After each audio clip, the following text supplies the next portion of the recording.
مساء الخير يا اللي احنا معاكم في افراحكم وفي احزانكم، ولا يوم عمرنا بعدنا، ولسه هنا بنطمن وبنسأل عنكم زي زمان. وجودكم لينا لسه بيدينا الامان. بندعي ليكم وبنتمنى في يوم يجي وتفتكروا.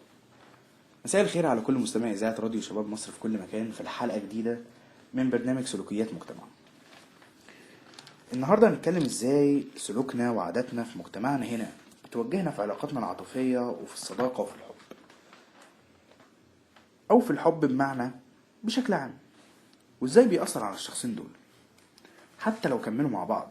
صح، اللي بينهي الحب هما اللي بيحبوا بعض، بس انتي قلتي غيرة وأنانية وشك، ما قلتيش خيانة. لما حد يقولك يبقى اسأل عليا، ممكن يكون فعلا محتاج سؤالك انت، منك انت، مش من حد تاني. حتى لو سمع السؤال من كل الناس، برضو بيفضل مستني سؤالك انت، لان انت بالنسبة له مش زي الناس. مش عيب انك تخسر حد، الناس بتروح وتيجي، بس العيب انك تنسى كل حاجة حلوة كانت ما بينكم وتفتكر له بس الوحش، وتقوله للناس لو جت سيرة الشخص ده. وفي الزمن ده الوحيد اللي عنده استعداد يبيع لك كل حاجة عشان خاطر رضاك هو صاحب السوبر ماركت. ده اللي بقى الغالب. لكن زي ما في كده، في لسه ناس بتحب بجد، بتحب من قلبها. وما تصدقش اللي يقولك حب بنص قلبك ونص عقلك. الحب يعني القلب وبس، يعني القلب كله، سواء كان حبك لصاحبك او حبك لحبيبتك او لاهلك او لاي حد. العقل في الحب ما تتعداش نسبته عن 3% بالكتير قوي، يعني تقدر تقول ملوش قيمة. ابسط سؤال ممكن يتسأل لواحد متقدم لواحدة: هتأكلها حب؟ هتشربها حب؟ لا لا لا، الموضوع اني احارب بشوية الحب اللي عندي دول عشان اجيب لها الكون كله يكون تحت رجليها هي. بكل بساطة انا عايزك تكوني في الوريد انت دمه، وتبقي في عقلي كل همه، وتبقي وردة جوه القلب، غيري يشوفها يتحسر. عشان انا بيك ربنا يغنيني. لو لقيت نفسك بتتأسف لحد وبتحاول تصالحه بأي طريقة رغم انك مغلطتش، اعرف انك حبك ليه وصل لأبعد الحدود. وللأسف هنا في مجتمعنا اقتصرنا كلمة الحب على ولد وبنت، لكن في الحقيقة دي كلمة ليها أبعاد كبيرة جدا. أنا بحب صحابي، أنا بحب عيلتي، أنا بحب جيراني. عمرها أبدا ما تحست كلمة الحب في وسط الجمل دي، لكن اقتصرنا إحساس الحب على إن واحد يعترف لواحدة أو واحدة تعترف لواحد ويقول لها أنا بحبك. سلوك في المجمل غلط. إحنا اللي بسلوكنا خلينا الكلمة دي لما بتخش على أي جمل فيها أصحاب أو عيلة أو جيران أو أي حد غير الشخص اللي بنحبه اللي هو الحبيب، يكون ملهاش معنى ولا تتحس أبدا. وبرضه لازم نفرق ما بين الحب والصحاب. الصحاب دول ما ينفعش تتكون العلاقة ما بينهم إلا على الأقل لما يكونوا عندهم 20 سنة. غير كده من الجهتين الحكاية ممكن تتفهم غلط، وللأسف في ناس بعد 20 كمان ولسه بتفهم الموضوع غلط. ما تعلقش نفسك بحد وما توقفش حياتك على حد، عشان لو حصل وراح منك الشخص ده حياتك ما تقفش. حتى لو كان الشخص ده والدك أو والدتك، اعتمد على نفسك، على نفسك انت في حياتك. مهما كنت عشت مع اللي بتحبه ده حكايات.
بكل بساطة انت جميلة زي ما انت جميلة لانك انت.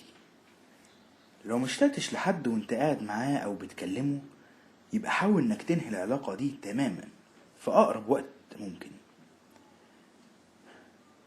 كنت عايز اتكلم كمان في موضوع انا شايفه ان هو مهم. كنت دايما بستغرب المخطوبين او المرتبطين بشكل عام، ليه دايما بيكلموا بعض بالليل كأنهم حرامية او مستنيين الناس يناموا عشان يكلموا بعض؟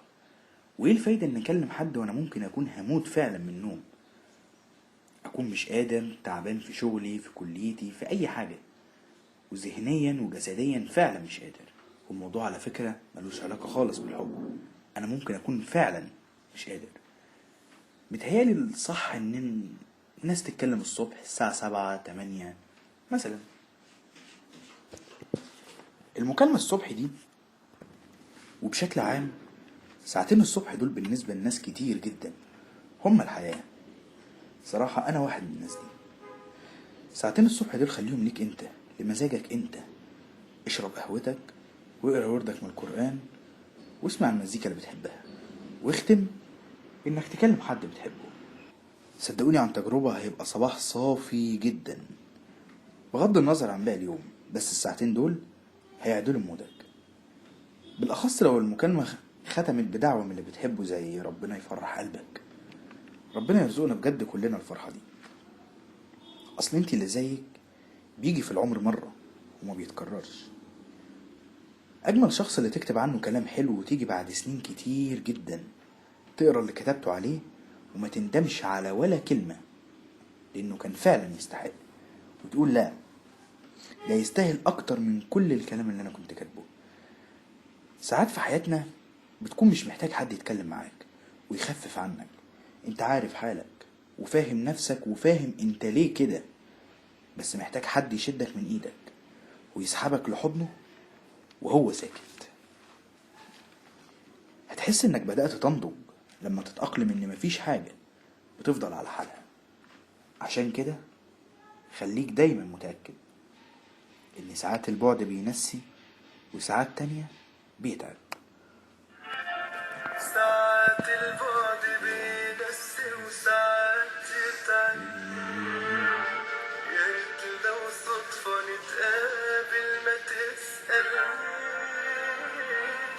في بعدك عني عامل ايه، عشان مع اني بتعذب اكيد هدد واقول لك عارف كله تمام اديني بعيش وابين عكس احساسي اللي حاسس بيه.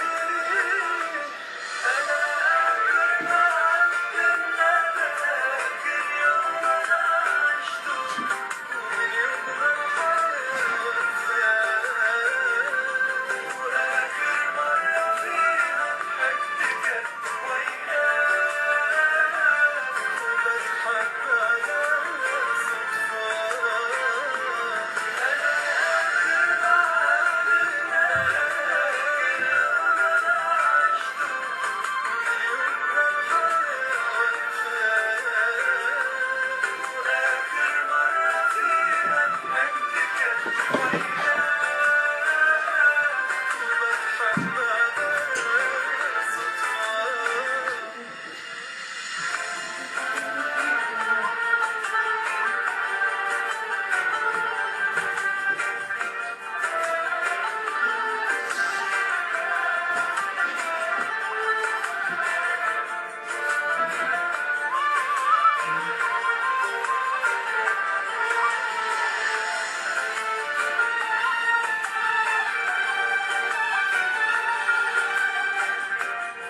في فرق ما بين بنت انت مش فارق معاها ولا تهمها في حاجة. بس كنت عايز اقولك على حاجة، انت مش مكسوفة من نفسك وانت بتقولي الفاظ في ولاد نفسهم بيتكسفوا يقولوها؟ هقولك على حاجة، انت ليكي طبعا مطلق الحرية انك تقولي وتشتمي وتعلي صوتك وانت ماشية في الشارع، لكن احنا مش مطالبين ان احنا نصدقك لما تقولي لنا وتعيش الدور انك مستنية ابن الحلال اللي هيخطفك على الحصان الابيض وكل الكلاشيهات اللطيفة دي. لو انت مش محترمة او انت مش محترم، خليك واثق من جواك انك استحالة حد محترم هيرتبط بيك. اللي هيرتبط بيك هيكون زيك او يمكن اسوأ. الحكاية ان احنا عايشين في دور الاحترام مش اكتر ولا اقل. وصحيح بالنسبة للشباب، مش كل بنت مش محجبة تبقى مش محترمة، اكبروا النبي شوية. بس هي برضو مفهمتش انت ليه كنت مصر انك تبقى جزء من حياتها وفجأة تختفي لما تبقى هي في عز الحاجة ليك. في فرق ما بين واحدة تقول لها انتي تستاهلي واحد احسن مني، مش عشان انت مش بتحبها او بالمعنى الدارج عايز تخلع منها، لا، الحكاية انك مش عايز تظلمها بعلاقتك، انك مش عارف شكل مستقبلك هيكون عامل ازاي.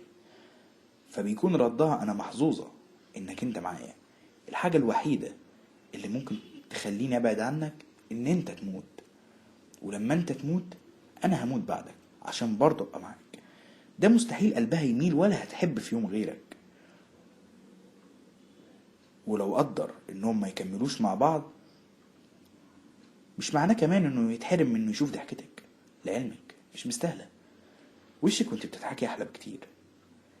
كلمني بقى كان على احساسك كراجل لما تكون معتبراك نفسها وسندها وتخونها. بكل بساطه هيحسوا بقيمتك لما ياخدوا على قفاهم من حد غيرك ويلاقوك انت مبسوط مع حد يستهلك، لانك انت اللي علمته الغرام. فاول ما ابتدى يحب كرهك انت. بعد كده اوعى تلوم حد غير نفسك. عارفين مين فعلا البنت اللي ملهاش مثيل؟ لما تقولك اصله كان محتار يختار بيني وبينها، ولما احتار سهلتها عليه وقلت له مع الف سلامة. هتقول له ايه؟ ما هي مستحيل تستعطفه، يعني هيبقى جرح وكمان ذل.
طيب طيب طيب وصلنا لإيه في النهاية؟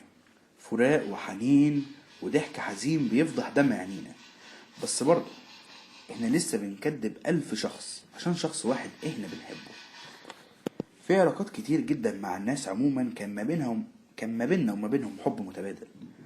كان زمانها استمرت وكان ممكن ان هي تستمر، بس لو كانت فضلت سطحية. مش شرط انك تندم انك عملت حاجة غلط، انت ممكن تندم لانك عملت حاجة صح للشخص الغلط. هم قالوا الغيرة على الصحاب حلوة، مش الغيرة من الصحاب. بطلوا تدعوا المثالية والطيبة، مش لاقي عليكم الدور خالص للأسف. ثقتكم عمتكم عن الحقيقة اللي فيكم. لو فيك غلطة أحسن 1000 مرة من ناس مش باين عليها غلطة وهي مفيش جواها حاجة صح. ويا تقفلوا الباب يا ما تفتحوش خالص. بلاش شغل الباب المتوارد ده، وحشينك وعاوز تكلمهم وكل حاجة، بس أحب أقولك كرامتك أهم منهم كلهم طالما قادرين إن هم يعيشوا من غيرك. نصيبك هتاخده ولو بعد حين، بس انت اصبر وما تشغلش بالك امتى وازاي. ممكن تكون هي من نصيبك او هو من نصيبك، بس متفقين ان ما بحبش حد يفرحك اكتر مني. اللي بيحبك بجد هو اللي هيلاحظ تغيير مزاجك حتى لو من حروف بتكتبها. لو ما عشقتش عيوب اللي بتحبه فخليك متأكد انك ولا حبيته ولا عشقته في يوم من الايام. ورا كل ضحكة وانت سرحان قصة محدش يعرفها غيرك انت، زي بالظبط ما في رقبة كل بنت سلسلة محدش يعرف حكايتها غيرهم هما الاتنين بس. لازم تعرفوا ان الضحك هو ضحك القلب مش الوش. لو قلبك ضحك تلقائي هتلاقي وشك بيضحك، لكن العكس عمره ما هيحصل. هيحصل ازاي؟ ده في عينيك انا شفت كل الكلام اتقال. الضحك قالت والنظرة قالت، حتى السكوت كان بيفتن على اللي في البال. فاكر حركة زمان وانت صغير لما كان باباك ومامتك يكونوا نايمين، تفتح الباب بشويش خالص وتتأكد انهم بيتنفسوا ولا لأ؟ كان حبك ليهم لسه نقي. وعلى فكرة مازال معظمنا بيعمل نفس الحركة حتى بعد ما كبرنا. من الحاجات الغريبة اللي مش من ضمن حلقتنا النهاردة، هنتكلم عليها بعد كده في حلقات جاية، لكن برضو حابب اني اقولها النهاردة، هي كارت دعوة الفرح. تلاقي مكتوب اسم العروسة ام. طيب انتوا خايفين حد يعرف اسمها؟ انا مش فاهم. انا ما عنديش مشكلة، المشكلة اني بروح الفرح بلاقي ام قلبت صافيناز وحيلها تهدم كتر الرقص. طيب ايه الفكرة انك ما تكتبش اسمها؟ طيب وانك تحب حد او تكرهه دي حاجة ترجع لمزاجك، بس انك تحترمه دي حاجة ترجع لتربيتك انت. هتحس بالعجز لما تشوف حد بتحبه موجوع وانت واقف متكتف، بتبقى عايز اي وسيلة تشفط الوجع منه حتى لو هيبقى الوجع فيك انت تستحمل. لكن اللي مش هتستحمله انك تشوفه هو موجوع ازاي؟ دي لما بتضحك الارض بتاخد استراحة من دورانها وتتنهد. لما حد يحب لما حد بيحبك يبعت لك حاجة رد عليه كويس، بلاش الرد بالتنقيط او الرد بالايموشن، عشان هو بيبقى مستني منك حاجة ورد منك يخلي قلبه يرفرف بكل بساطة، لانك انت بالنسبة له حياته. من اجمل برضو الاحاسيس والحركات اللي ممكن تحصل انك تستنى الشخص اللي بتحبه ينام وتبعت له مسج على الفيسبوك او الواتساب، عشان اول ما يصحى من النوم يبقى اول حاجة يشوفها انت وكلامك. طيب هو ينفع طيب اكلم حد واقول له اني بحبه قوي وانه وحشني فعلا بجد واقفل من غير ما اسمع صوته، من غير ما افكر ولا اندم؟ ليه مش كل اللي بنحسه بنعمله؟ بس انت ليه برضو بعيدة كده؟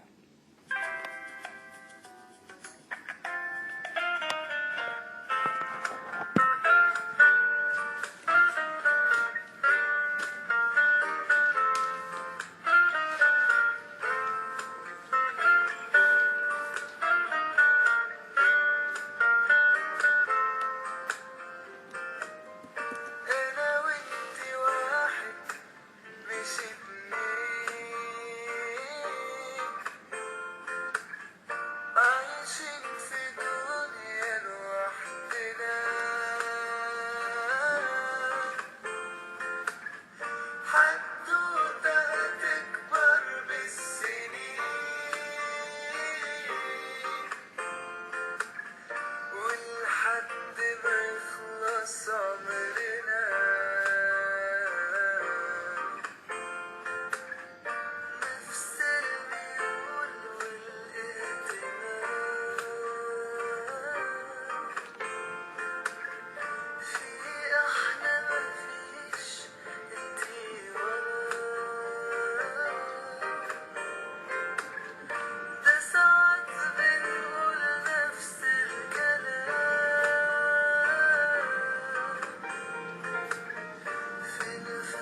طول ما انت محترم واسلوبك كويس بتجبر اللي قدامك انه يحترمك، وهتلاقي كل الناس بتتكلم عنك كويس حتى في غيابك.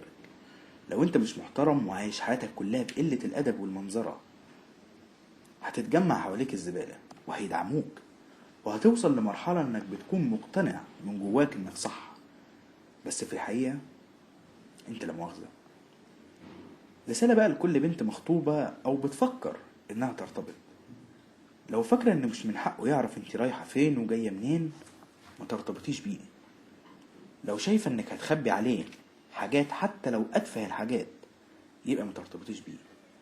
لو شايفة انه مش من حقه يقولك اللبس ده حلو او وحش، ما ترتبطيش بيه. لو شايفة ان مش من حقه يعاقبك على كل غلطة بتعمليها، ما ترتبطيش بيه. لو كل حاجة هيعملها هتعترضي عليها وهتزهقيه في عيشته، ما ترتبطيش بيه. كون انك قبلتي ترتبطي براجل في مجتمعنا ده، يعني قبلتي تكوني مسؤولية منه، يحافظ عليكي ويحميكي وينصحك ويفرحك ويعاقبك. يعني قبلتي انك تكوني انسانة محترمة بتحترم الشخص اللي فضلها عن كل بنات الكون. يا تحترمي وجوده في حياتك يا بلاش. اغنية ادينا رجعتلك دي مفروض تتدرس كنموذج يحتذى بيه في العلاقات العاطفية. ده هو همه انها سابته وبعدت، ولما رجعوا ما عاتبهاش، لا، راح قايل لها لا هعاتبك على اللي فات ولا حتى هلوم عليكي. ولما حست انها غلطانة وعيطت، ما قالهاش ما تقرفيناش بقى او اخيرا عرفتي غلطتك، لا، راح قايل لها كفاية دموع بقى، مش عارف اشوف عينيكي. لا، وكمان بيحاول يحافظ على كرامتها قدام الناس، ويقول لهم مش هي اللي رجعت لي، لما قال قول لهم مش ندهاني واللي وحشته جاني. لا، وعشان ما يبقاش شكلها وحش وهي اللي رجعت له ندمانة، قال لها قولي لقلبك يسمعني، مش دمعه اللي مرجعني، من غير ما تنادي وتشكي الشوق كان هيرجعني. يعني انا كده كده كنت راجع. وبيختم بأعظم كوبليه في تاريخ الأغاني المصرية: مشتاق لضحكة مني يا أجمل ذكرياتي، خديني لجنتك يا أغلى من حياتي.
ولأن حاسس إن كل الناس بقت بتأفور في المشاعر وفي المواقف، حتى في كتاباتهم وطريقتهم في الحياة.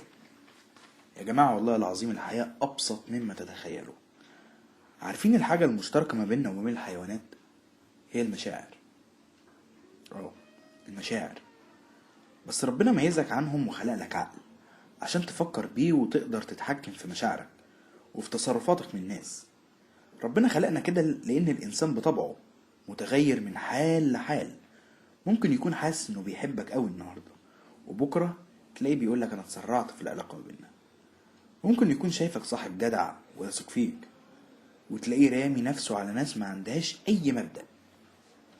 فخدوا وقتكم، خدوا وقت كبير جدا قبل ما تبدأوا أي علاقة مع حد، إذا كان حب أو صداقة أو حتى معرفة عادية.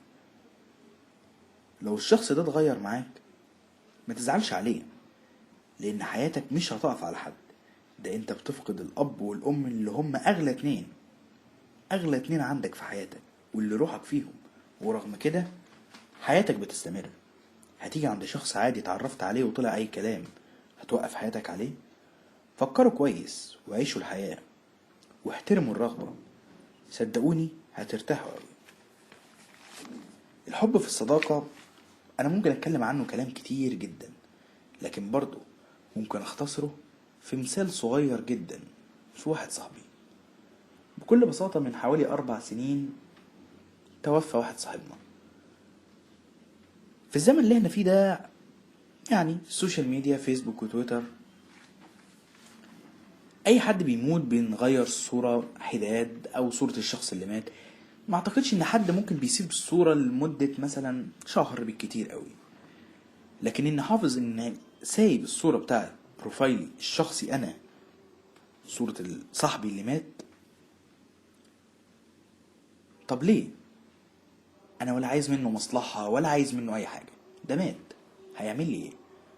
لو ممكن حبيت ان انا اتصور او اغير الصورة بغير صورة الكفر اللي ورا، لكن صورة البروفايل سايبها هو. طب ليه؟ طب ايه الفكرة؟ انا ولا عايز منه مصلحة ولا اي حاجة خالص، لاني بحبه. لاني لو في يوم نسيته، لما اشوف صورته قدامي افتكره وادعيله. ما اعتقدش كل الناس دلوقتي بقى بتخش على الفيسبوك تقريبا كل يوم، حتى لو نص ساعة قبل ما تنام برضه هيشوف الصورة وهيدعيله بالرحمة او هيقرأ له الفاتحة على الاقل. ده مثال حي لصاحب عمرك في حياتك ما تندم انك في يوم من الايام صاحبته. يا ريت كلنا نبقى كده.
اكتر ناس بنناكف فيهم وعمرنا ما بنقول لهم كلمة حلوة وعلى طول بنرخم عليهم، ده تقريبا اكتر حد بتحبه. انتشرت في الفترة اللي فاتت ان اي اتنين صحاب مرتبطين اي حاجة يشكوا لبعض سواء على الواتساب او الفيسبوك، يشكي حد فيهم يشتكي يشتكي يشتكي، بقى في الاخر التاني يرد بمعلش. في ناس كتير جدا بتتضايق من الحركة دي، بس مش كل معلش وحشة والله. في معلش بتيجي من حد معين بتخليك ما تمعلش، بتخليك ما تمعلش وانت مبسوط. ميزة الكلام الحلو انه حلو، وعيبه انه كلام. هقولك على احساس ممكن يكون افضل احساس ممكن تحسه في حياتك، انك لما تكون فرحان تروح لاكتر شخص بتحبه وتكلمه، ولما تكون حزين وزعلان تروح لاكتر شخص بيحبك. مش ده اجمل احساس؟ الاجمل انه يكون هو نفس الشخص في الحالتين. انما بقى احساس انك خايف تعترف للشخص اللي قدامك انك بتحبه عشان بس خايف انه يخسرك، ده ازبل احساس ممكن تمر بيه في حياتك. عموما خلينا متفقين ان الضغوط النفسية كفيلة بتغيير الشخص من شخص فرحان ومبسوط وابتسامة دايما على وشه لشخص ياخد اوسكار في الكآبة. لما تسيب واحدة، او لو انتي سبتي واحد وانتهت العلاقة ما بينكم، انا متأكد ان انت هتحس نفس الاحاسيس اللي انا هقولها لك، انك من يوم ما سبتها بقت الايام كلها بتشبه بعضها. بكل بساطة انت عرفت قيمتها لما بعتها، لانك ما قابلتش لحد دلوقتي واحدة زيها، على الرغم انك سبتها عن اقتناع انك ما كنتش بتحبها. احساسك خانك، وللأسف ده اللي انت عايش لحد اللحظة دي بتندم عليه.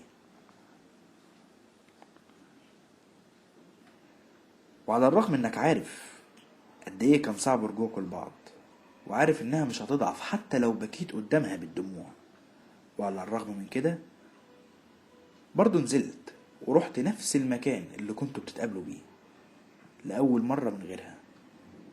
يمكن قلبك او عقلك كان بيقولك انك هتشوفها هناك، ولما رحت كانت عينك كانت تايهة بين الوشوش، بس هي عملت ما تعرفكش وحاولت تمنع نفسها.